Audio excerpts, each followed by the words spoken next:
So then we get to Maria. Maria. Maria was over 10 pounds because she and Myron and Sue's firstborn were due the same day. And Myron's first boy, my brother boy, he and Sue lost their baby. And I'm not really quite sure what the problem was. I know it was somewhere. But they ended up taking him home to die. And so it was the summer, and she was born in August. And so I had retained a lot of water.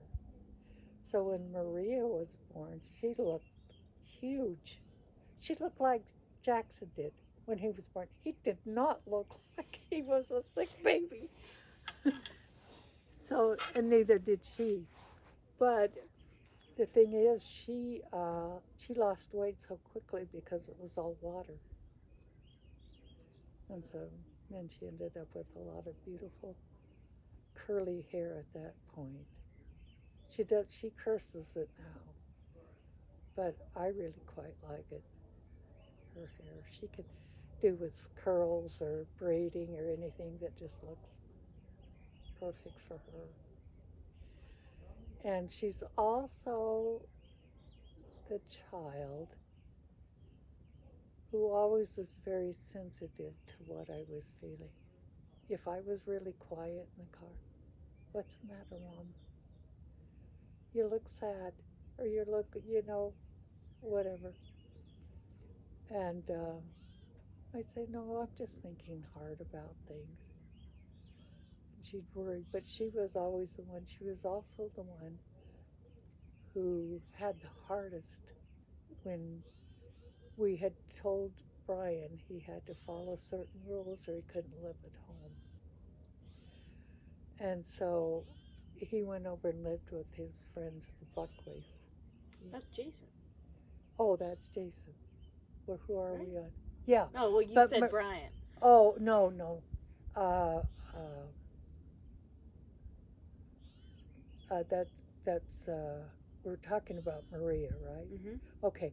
Well, Maria was the one who used to write him letters and pictures and send it over to him because we knew the Buckley family from the time we moved into that house, that Kent house, and she would write him notes and pictures to remember our family by. She was always kind of a very sensitive person.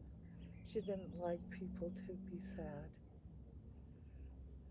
And so she was always in tune with people, whether they were sad or happy or whatever, which makes her a sensitive person to people's feelings.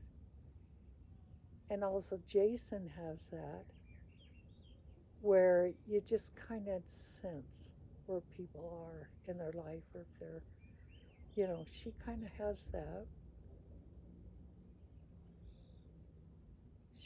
I think sometimes she takes too much on herself to feel like she has to entertain everybody. That when, I said, Katie can come over and they can do whatever they want. They don't have to be entertained by you. I said, there might not be any cousins there, but we'll be there.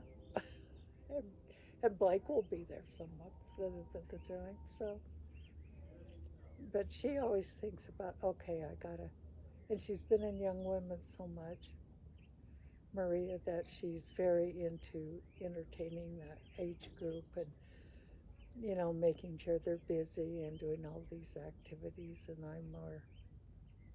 I'm kind of like Rebecca in essence. I'm no, I when I was Young Women's president, I was the organizer, and I had counselors who did all the fun stuff because I was good at organizing. but people like to hang around my counselors. And I thought, I'm so glad I have them for counselors in the presidency, because that doesn't, I was not a happy teenager most of my life. So I never really had positive memories of my own teenage life. And so, but Maria has that ability to bring that out Mm-hmm. and to sense that in people.